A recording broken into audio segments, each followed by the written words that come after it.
ಓಂ ಗಂ ಗಣಪತಯೇ ನಮಃ. ಹಾಯ್ ಹಲೋ ನಮಸ್ಕಾರ. Welcome to spiritual vibes YouTube channel.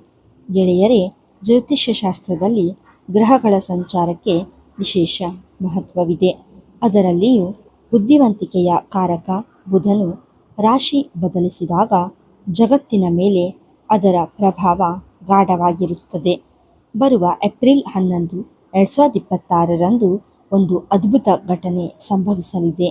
ಬುಧನು ಮೀನ ರಾಶಿಗೆ ಪ್ರವೇಶಿಸಿ ನೀಚಭಂಗ ರಾಜಯೋಗವನ್ನು ಸೃಷ್ಟಿಸುತ್ತಿದ್ದಾನೆ. ಇದು 3 ರಾಶಿಯವರ ಪಾಲಿಗೆ ಅದೃಷ್ಟದ ಬಾಗಿಲನ್ನು ತೆರೆಯಲಿದೆ. ಆ ರಾಶಿಗಳು ಯಾವುವು? ನಿಮ್ಮ ಜೀವನದಲ್ಲಿ ಆಗುವ ಬದಲಾವಣೆಗಳೇನು? ಈ ವಿಡಿಯೋದಲ್ಲಿ ಸಂಪೂರ್ಣವಾಗಿ ತಿಳಿಯೋಣ. ಸ್ನೇಹಿತರೆ, ಜ್ಯೋತಿಷ್ಯ ಶಾಸ್ತ್ರದಲ್ಲಿ ನೀಚಭಂಗ ರಾಜಯೋಗ ಎನ್ನುವುದು ಅತ್ಯಂತ ಶಕ್ತಿಶಾಲಿ ಯೋಗಗಳಲ್ಲಿ ಒಂದು.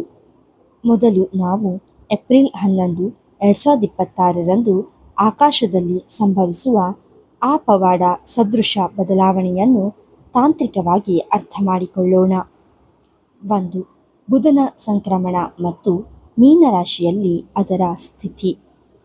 ದೃಕ್ ಪಂಚಾಂಗದ ಪ್ರಕಾರ ಏಪ್ರಿಲ್ 11ರ ಶನಿವಾರ ಬೆಳಿಗ್ಗೆ 1:20ಕ್ಕೆ ಬುದ್ಧಿವಂತಿಕೆಯ ಕಾರಕ ಬುಧನು ಕುಂಭರಾಶಿಯನ್ನು ಬಿಟ್ಟು ಮೀನರಾಶಿಯನ್ನು ಪ್ರವೇಶಿಸುತ್ತಾನೆ.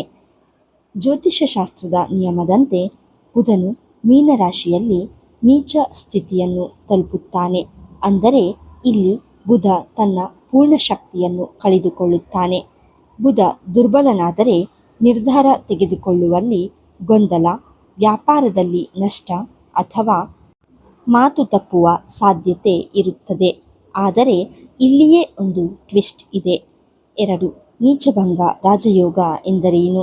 ಯಾವಾಗ ಒಂದು ಗ್ರಹವು ನೀಚ ಸ್ಥಿತಿಯಲ್ಲಿದ್ದರೂ ಕೆಲವು ವಿಶೇಷ ನಿಯಮಗಳಿಂದಾಗಿ ಆ ನೀಚತತ್ವವು ರದ್ದಾಗಿ ಅದು ರಾಜಯೋಗವಾಗಿ ಬದಲಾಗುತ್ತದೆಯೋ ಅದನ್ನೇ ನೀಚಭಂಗ ರಾಜಯೋಗ ಎನ್ನಲಾಗುತ್ತದೆ.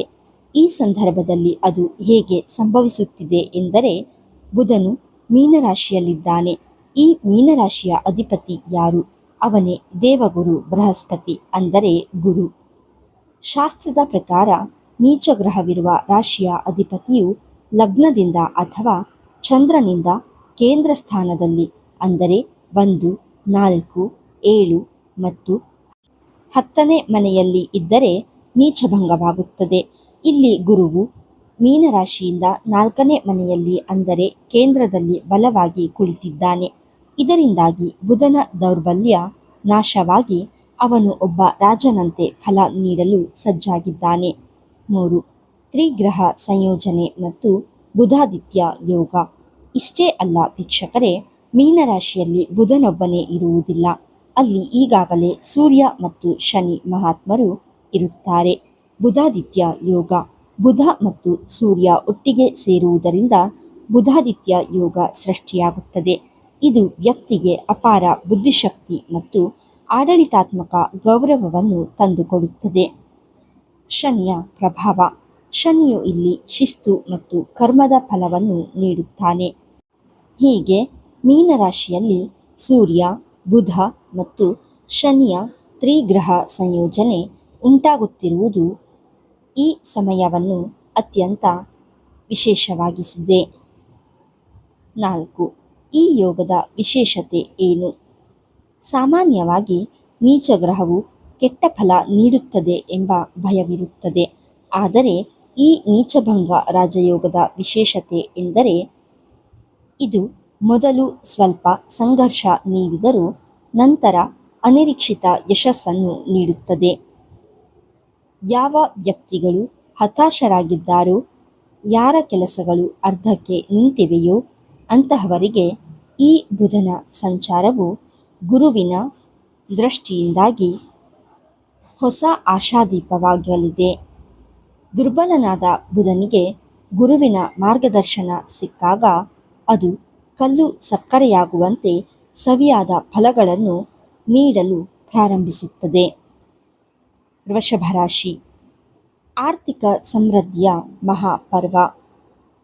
ಈಗ ನಾವು ಈ ನೀಚಭಂಗ ರಾಜಯೋಗದ ಮೊದಲ ಅದೃಷ್ಟವಂತ ರಾಶಿಯಾದ ವೃಷಭ ರಾಶಿಯ ಬಗ್ಗೆ ತಿಳಿಯೋಣ. ವೃಷಭ ರಾಶಿಯವರೇ, ಈ ಏಪ್ರಿಲ್ 11ರಿಂದ ನಿಮ್ಮ ಜೀವನದಲ್ಲಿ ಒಂದು ಹೊಸ ಅಧ್ಯಾಯ ಶುರುವಾಗಲಿದೆ. 1. 11ನೇ ಮನೆಯಲ್ಲಿ ಯೋಗದ ಪ್ರಭಾವ. ಜ್ಯೋತಿಷ್ಯ ಶಾಸ್ತ್ರದಲ್ಲಿ 11ನೇ ಮನೆಯನ್ನು ಲಾಭಸ್ಥಾನ ಎನ್ನಲಾಗುತ್ತದೆ. ಬುಧನ ಈ ನೀಚಭಂಗ ರಾಜಯೋಗವು ನಿಮ್ಮ ರಾಶಿಯಿಂದ ಸರಿಯಾಗಿ 11ನೇ ಮನೆಯಲ್ಲಿ ಸಂಭವಿಸುತ್ತಿದೆ. ಇದರರ್ಥ ನಿಮ್ಮ ದೀರ್ಘಕಾಲದ ಪ್ರಯತ್ನಗಳಿಗೆ ಈಗ ಪ್ರತಿಫಲ ಸಿಗುವ ಸಮಯ ಬಂದಿದೆ. ಈ ಮನೆಯಲ್ಲಿ ಬುಧನು ಸೂರ್ಯ ಮತ್ತು ಶನಿಯೊಂದಿಗೆ ಸೇರಿರುವುದು ನಿಮ್ಮ ಅದೃಷ್ಟದ ಬಾಗಿಲನ್ನು ಜೋರಾಗಿ ತಟ್ಟಲಿದೆ. 2. ಆರ್ಥಿಕ ಸ್ಥಿತಿ, ಸಾಲದಿಂದ ಮುಕ್ತಿ ಮತ್ತು ಹೊಸ ಆದಾಯ. ವೃಷಭ ರಾಶಿಯವರ ದೊಡ್ಡ ಚಿಂತೆ ಎಂದರೆ ಅದು ಆರ್ಥಿಕ ಸ್ಥಿರತೆ. ಆದರೆ ಈ ಯೋಗದ ಪ್ರಭಾವದಿಂದ ಸಾಲದ ಸುಳಿ. ದೀರ್ಘಕಾಲದವರೆಗೆ ನಿಮ್ಮನ್ನು ಕಾಡುತ್ತಿದ್ದ ಹಳೆಯ ಸಾಲಗಳಿಂದ ಹೊರಬರಲು ನಿಮಗೆ ಮಾರ್ಗಗಳು ಸಿಗಲಿವೆ. ಯಾರಾದರೂ ನಿಮಗೆ ಹಣ ನೀಡಬೇಕಾಗಿದ್ದರೆ ಅದು ಅನಿರೀಕ್ಷಿತವಾಗಿ ನಿಮ್ಮ ಕೈ ಸೇರಬಹುದು. ಹೊಸ ಮೂಲಗಳು. ಕೇವಲ ಒಂದೇ ಸಂಬಳದ ಮೇಲೆ ಅವಲಂಬಿತರಾಗಿದ್ದವರಿಗೆ ಈಗ ಸೈಡ್ ಬಿಸ್ನೆಸ್ ಅಥವಾ ಪಾರ್ಟ್ ಟೈಮ್ ಕೆಲಸಗಳಿಂದ ಹೆಚ್ಚುವರಿ ಆದಾಯ ಬರುವ ಸಾಧ್ಯತೆ ಇದೆ. ಲಕ್ಷ್ಮೀದೇವಿಯ ಕೃಪೆ ನಿಮ್ಮ ಮೇಲೆ ಈ ಸಮಯದಲ್ಲಿ ಹೆಚ್ಚಾಗಿರಲಿದೆ. 3. ವೃತ್ತಿಜೀವನ, ಪ್ರಮೋಷನ್ ಮತ್ತು ಉದ್ಯೋಗ ಬದಲಾವಣೆ. ಉದ್ಯೋಗಸ್ಥರಿಗೆ ಇದು ಸುವರ್ಣ ಕಾಲ. ನೀವು ಮಾಡುತ್ತಿರುವ ಕೆಲಸದಲ್ಲಿ ಹಿರಿಯ ಅಧಿಕಾರಿಗಳ ಮೆಚ್ಚುಗೆ ಪಾತ್ರರಾಗುತ್ತೀರಿ. ಒಂದು ವೇಳೆ ನೀವು ಸಂಬಳ ಹೆಚ್ಚಳ ಅಥವಾ ಪ್ರಮೋಷನ್ಗಾಗಿ ಕಾಯುತ್ತಿದ್ದರೆ ಈ ಏಪ್ರಿಲ್ ತಿಂಗಳ ಅಂತ್ಯದ ವೇಳೆಗೆ ಶುಭ ಸುದ್ದಿ ಕೇಳಬಹುದು. ಹೊಸ ಉದ್ಯೋಗದ ಹುಡುಕಾಟದಲ್ಲಿರುವವರಿಗೆ ನಿಮ್ಮ ಅರ್ಹತೆಗೆ ತಕ್ಕಂತಹ ದೊಡ್ಡ ಕಂಪನಿಗಳಿಂದ ಆಫರ್ ಬರುವ ಸಾಧ್ಯತೆ ದಟ್ಟವಾಗಿದೆ. 4. ಸಂಬಂಧ ಮತ್ತು ಸಾಮಾಜಿಕ ಗೌರವ. ಪ್ರೀತಿ ಮತ್ತು ಸಂಬಂಧಗಳ ವಿಷಯದಲ್ಲೂ ವೃಷಭ ರಾಶಿಯವರಿಗೆ ಇದು ಮಧುರವಾದ ಸಮಯ. ಪ್ರೇಮ ಜೀವನ. ನಿಮ್ಮ ಸಂಗಾತಿಯೊಂದಿಗೆ ಇದ್ದ ಸಣ್ಣ ಪುಟ್ಟ ಭಿನ್ನಾಭಿಪ್ರಾಯಗಳು ದೂರವಾಗುತ್ತವೆ. ಮದುವೆ ಪ್ರಸ್ತಾಪಗಳು ಸಫಲವಾಗಲಿವೆ. ಸಮಾಜದಲ್ಲಿ ಸ್ಥಾನ. ನಿಮ್ಮ ಮಾತಿನ ಚಾತುರ್ಯದಿಂದಾಗಿ ಸಮಾಜದಲ್ಲಿ ನಿಮ್ಮ ಗೌರವ ಹೆಚ್ಚಾಗುತ್ತದೆ. ಜನರು ನಿಮ್ಮ ಸಲಹೆಗಳನ್ನು ಗಂಭೀರವಾಗಿ ಪರಿಗಣಿಸುತ್ತಾರೆ. ನಿಮ್ಮನ್ನು ಒಬ್ಬ ಸ್ಫೂರ್ತಿದಾಯಕ ವ್ಯಕ್ತಿಯನ್ನಾಗಿ ಗುರುತಿಸುತ್ತಾರೆ. 5. ಹೂಡಿಕೆ, ಷೇರು ಮಾರುಕಟ್ಟೆ ಮತ್ತು ಭೂಮಿ ವ್ಯವಹಾರ. ಹೂಡಿಕೆ ಮಾಡಲು ಯೋಚಿಸುತ್ತಿರುವವರಿಗೆ ಈ ಸಮಯ ಬಹಳ ಪೂರಕವಾಗಿದೆ. ಷೇರು ಮಾರುಕಟ್ಟೆ. ಬುದ್ಧಿವಂತಿಕೆಯಿಂದ ಹೂಡಿಕೆ ಮಾಡಿದರೆ ಅಲ್ಪಾವಧಿಯಲ್ಲಿ ದೊಡ್ಡ ಲಾಭ ಕಾಣಬಹುದು. Real estate. ಹೊಸ ಮನೆ ಖರೀದಿ ಅಥವಾ ಹಳೆಯ ಆಸ್ತಿಯನ್ನು ಮಾರಾಟ ಮಾಡಿ ಲಾಭ ಗಳಿಸಲು ಇದು ಉತ್ತಮ ಸಮಯ. ಭೂಮಿಗೆ ಸಂಬಂಧಿಸಿದ ವ್ಯಾಪಾರಗಳಲ್ಲಿ ತೊಡಗಿರುವವರಿಗೆ ಈ ರಾಜಯೋಗ ದೊಡ್ಡ ಮೊತ್ತದ ಲಾಭವನ್ನು ತಂದುಕೊಡಲಿದೆ. 6. ವಿಶೇಷ ಸಲಹೆ. ನಿಮ್ಮ ಸಂವಹನವೇ ನಿಮ್ಮ ಶಕ್ತಿ. ಕೊನೆಯದಾಗಿ ಒಂದು ಮಾತು.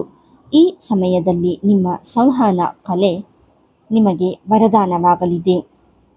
ನೀವು ಹೇಗೆ ಮಾತನಾಡುತ್ತೀರಿ ಮತ್ತು ಇತರರನ್ನು ಹೇಗೆ ಒಪ್ಪಿಸುತ್ತೀರಿ ಎಂಬುದರ ಮೇಲೆ ನಿಮ್ಮ ಯಶಸ್ಸು ಅವಲಂಬಿತವಾಗಿದೆ. ನಿಮ್ಮ ನಾಲಿಗೆಯ ಮೇಲೆ ಸರಸ್ವತಿ ನೆಲೆಸಿದ್ದಾಳೆ ಎಂದು ಭಾವಿಸಿ ಪಾಸಿಟಿವ್ ಆಗಿ ಮಾತನಾಡಿ. ಯಶಸ್ಸು ಖಂಡಿತ ನಿಮ್ಮದಾಗುತ್ತದೆ. ಮಿಥುನ ರಾಶಿ. ವೃತ್ತಿ ಮತ್ತು ಗೌರವದ ಉತ್ತುಂಗ.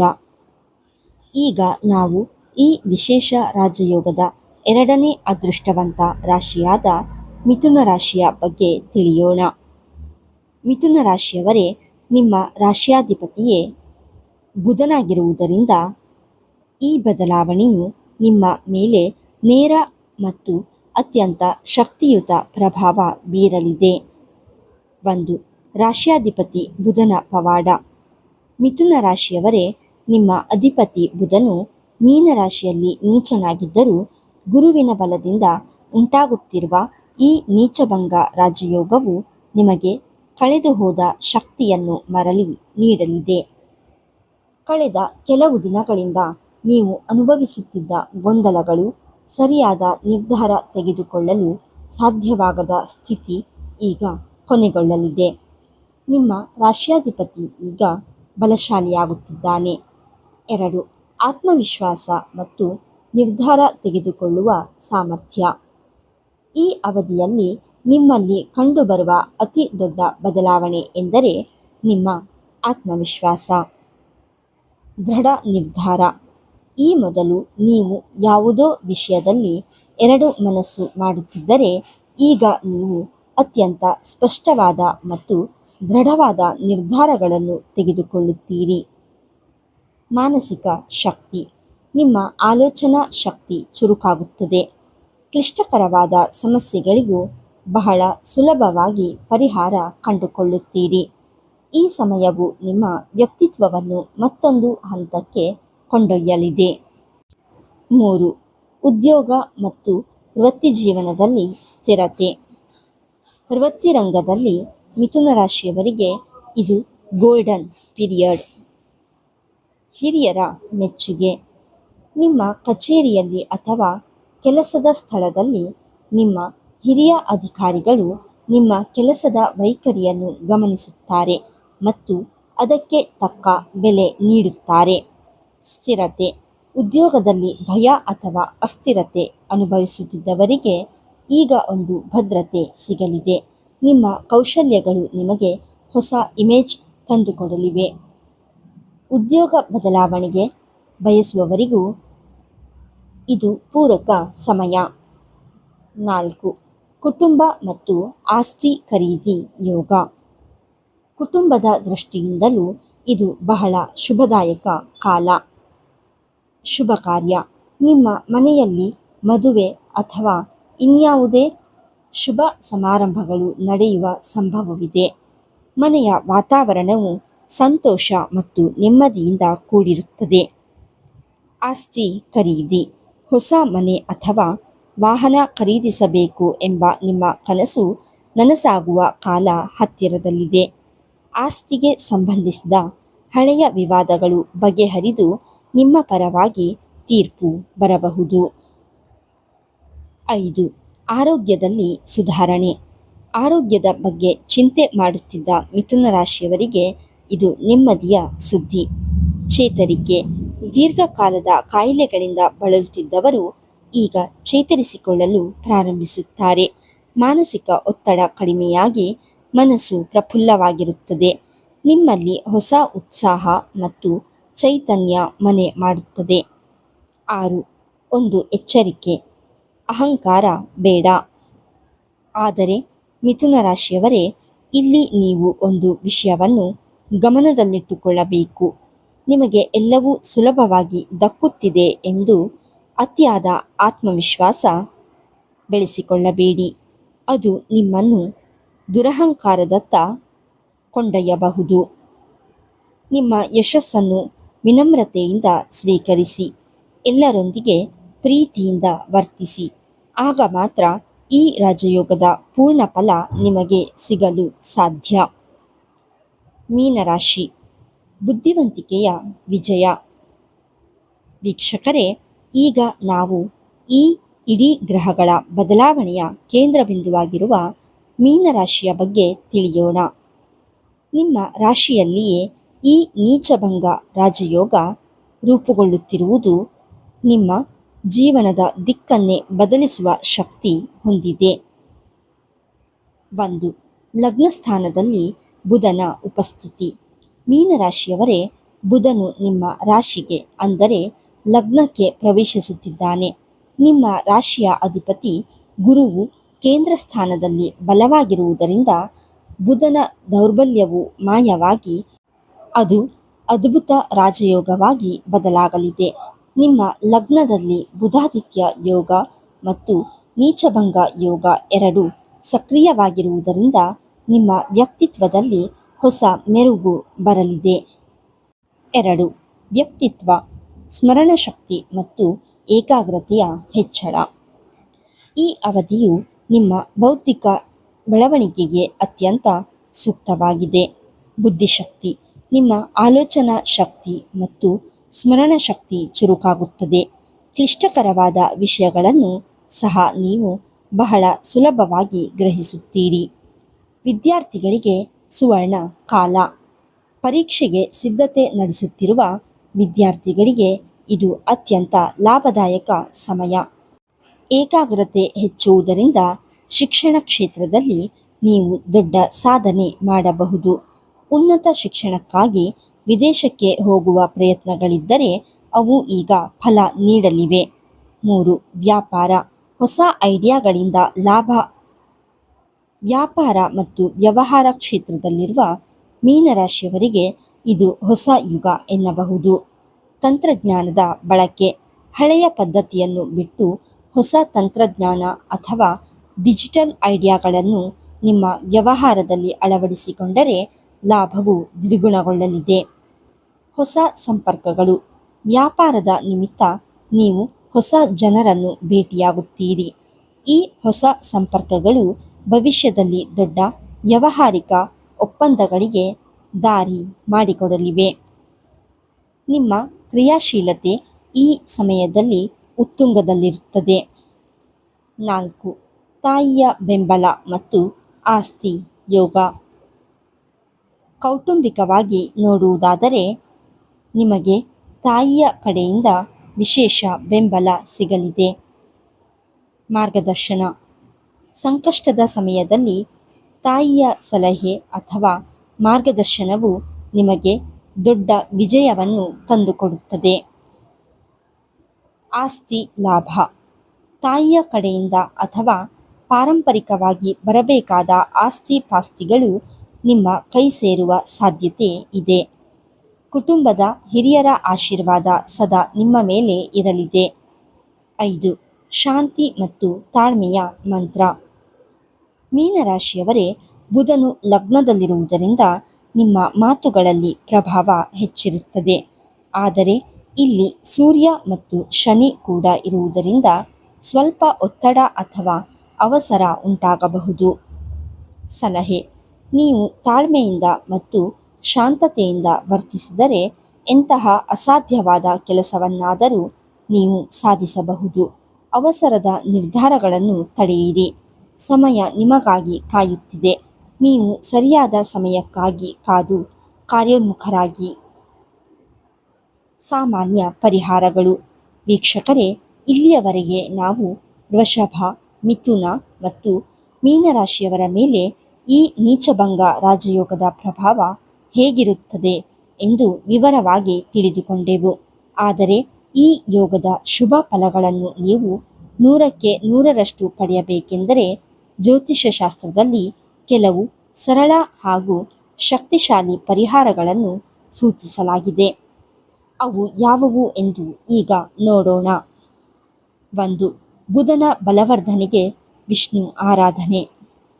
ಬುಧ ಗ್ರಹದ ಅಧಿದೇವತೆ ಸಾಕ್ಷಾತ್ ಶ್ರೀಮನ್ನಾರಾಯಣ. ಬುಧನು ಬುದ್ಧಿಯ ಕಾರಕನಾದರೆ ವಿಷ್ಣುವು ಜಗತ್ತಿನ ಪಾಲಕ. ಪರಿಹಾರ: ಪ್ರತಿ ಬುಧವಾರದಂದು ಮನೆಯಲ್ಲಿ ಅಥವಾ ದೇವಸ್ಥಾನದಲ್ಲಿ ವಿಷ್ಣು ಸಹಸ್ರನಾಮ ಪಠಿಸುವುದು ಅತ್ಯಂತ ಶ್ರೇಷ್ಠ. ನಿಮಗೆ ಪೂರ್ಣ ಪಠಿಸಲು ಸಾಧ್ಯವಾಗದಿದ್ದರೆ ಅದನ್ನು ಭಕ್ತಿಯಿಂದ ಕೇಳಿಸಿಕೊಳ್ಳಿ. ಇದರಿಂದ ನಿಮ್ಮ ಬುದ್ಧಿಶಕ್ತಿ ಚುರುಕಾಗುತ್ತದೆ, ಉದ್ಯೋಗದಲ್ಲಿ ಬರುವ ಅಡೆತಡೆಗಳು ದೂರವಾಗುತ್ತವೆ ಮತ್ತು ನಿಮ್ಮ ಮಾತುಗಳಲ್ಲಿ ಒಂದು ರೀತಿಯ ಆಕರ್ಷಣೆ ಮತ್ತು ಸ್ಪಷ್ಟತೆ ಬರುತ್ತದೆ. 2. ದಾನ ಧರ್ಮದ ಮಹಿಮೆ. ಶಾಸ್ತ್ರದ ಪ್ರಕಾರ ದಾನವು ಗ್ರಹಗಳ ನಕಾರಾತ್ಮಕ ಪ್ರಭಾವವನ್ನು ಕಡಿಮೆ ಮಾಡುತ್ತದೆ. ಪರಿಹಾರ: ಬುಧನಿಗೆ ಪ್ರಿಯವಾದ ಬಣ್ಣ ಹಸಿರು. ಆದ್ದರಿಂದ ಬುಧವಾರದಂದು ಹಸಿರು ಬಣ್ಣದ ಬಟ್ಟೆಗಳನ್ನು ಧರಿಸುವುದು ಅಥವಾ ಹಸಿರು ಬಟ್ಟೆಯನ್ನು ಬಡವರಿಗೆ ದಾನ ಮಾಡುವುದು ಒಳ್ಳೆಯದು. ಇದರೊಂದಿಗೆ ಹಸಿರು ಹೆಸರು ಬೇಳೆಯನ್ನು ದಾನ ಮಾಡುವುದು ಅಥವಾ ಮನೆಯಲ್ಲಿ ಹೆಸರು ಬೇಳೆಯ ಪಾಯಸ ಮಾಡಿ ದೇವರಿಗೆ ನೈವೇದ್ಯ ಅರ್ಪಿಸಿ ಹಂಚುವುದು ನಿಮ್ಮ ಆರ್ಥಿಕ ಸಮಸ್ಯೆಗಳನ್ನು ನಿವಾರಿಸಲು ಸಹಾಯ ಮಾಡುತ್ತದೆ. 3. ಪ್ರಕೃತಿ ಮತ್ತು ಜೀವಕಾರುಣ್ಯ. ಬುಧನು ಪ್ರಕೃತಿಯನ್ನು ಪ್ರತಿನಿಧಿಸುತ್ತಾನೆ. ಆದ್ದರಿಂದ ಪ್ರಕೃತಿಯ ಸೇವೆ ಮಾಡುವುದು ಬುಧನಿಗೆ ಬಹಳ ಪ್ರಿಯ. ಪರಿಹಾರ: ಪ್ರತಿದಿನ ಅಥವಾ ಕನಿಷ್ಠ ಬುಧವಾರದಂದಾದರೂ ಪಕ್ಷಿಗಳಿಗೆ ಆಹಾರ ಮತ್ತು ನೀರನ್ನು ನೀಡಿ. ಧಾನ್ಯಗಳನ್ನು ಪಕ್ಷಿಗಳಿಗೆ ಹಾಕುವುದರಿಂದ ನಿಮ್ಮ ಜಾತಕದಲ್ಲಿರುವ ಬುಧನ ದೋಷಗಳು ನಿವಾರಣೆಯಾಗಿ ನಿಮ್ಮ ವ್ಯವಹಾರದಲ್ಲಿ ಧನಲಾಭ ಉಂಟಾಗುತ್ತದೆ. ಪರಿಸರವನ್ನು ಸ್ವಚ್ಛವಾಗಿಟ್ಟುಕೊಳ್ಳುವುದು ಮತ್ತು ಗಿಡಗಳಿಗೆ ನೀರು ಹಾಕುವುದರಿಂದಲೂ ಬುಧನ ಅನುಗ್ರಹ ನಿಮಗೆ ಸಿಗುತ್ತದೆ. ನೋಡಿದ್ರಲ್ಲ ವೀಕ್ಷಕರೇ, ಏಪ್ರಿಲ್ 11, 2026ರಿಂದ ಈ 3 ರಾಶಿಗಳ ಜೀವನದಲ್ಲಿ ಹೊಸ ಬೆಳಕು ಬರಲಿದೆ. ನಿಮ್ಮ ರಾಶಿ ಯಾವುದು ಮತ್ತು ನೀವು ಈ ಬದಲಾವಣೆಗಾಗಿ ಹೇಗೆ ಕಾಯುತ್ತಿದ್ದೀರಿ ಎಂಬುದನ್ನು ತಪ್ಪದೆ ಕಾಮೆಂಟ್ ಬಾಕ್ಸ್ನಲ್ಲಿ ನಮ್ಮೊಂದಿಗೆ ಹಂಚಿಕೊಳ್ಳಿ. ನಿಮ್ಮ ಪ್ರಶ್ನೆಗಳಿಗೂ ನಾವು ಉತ್ತರಿಸಲು ಪ್ರಯತ್ನಿಸುತ್ತೇವೆ. ಈ ಮಾಹಿತಿ ನಿಮಗೆ ಇಷ್ಟವಾಗಿದ್ದಲ್ಲಿ ವಿಡಿಯೋವನ್ನು ಲೈಕ್ ಮಾಡಿ, ನಿಮ್ಮ ಆತ್ಮೀಯರೊಂದಿಗೆ ಶೇರ್ ಮಾಡಿ. ಇನ್ನೂ ಹೆಚ್ಚಿನ ಆಧ್ಯಾತ್ಮಿಕ ಮತ್ತು ಜ್ಯೋತಿಷ್ಯ ಮಾಹಿತಿಗಳಿಗಾಗಿ ನಮ್ಮ ಸ್ಪಿರಿಚುವಲ್ ವೈಬ್ಸ್ ಯೂಟ್ಯೂಬ್ ಚಾನಲ್ ಅನ್ನು ಈಗಲೇ ಸಬ್ಸ್ಕ್ರೈಬ್ ಮಾಡಿ ಮತ್ತು ಬೆಲ್ ಐಕಾನ್ ಒತ್ತಿ. ನಿಮ್ಮ ಜೀವನದಲ್ಲಿ ಸುಖ, ಶಾಂತಿ, ಸಮೃದ್ಧಿ ನೆಲೆಸಲಿ ಎಂದು ಹಾರೈಸುತ್ತಾ ಧನ್ಯವಾದಗಳು. ಶುಭ ದಿನ.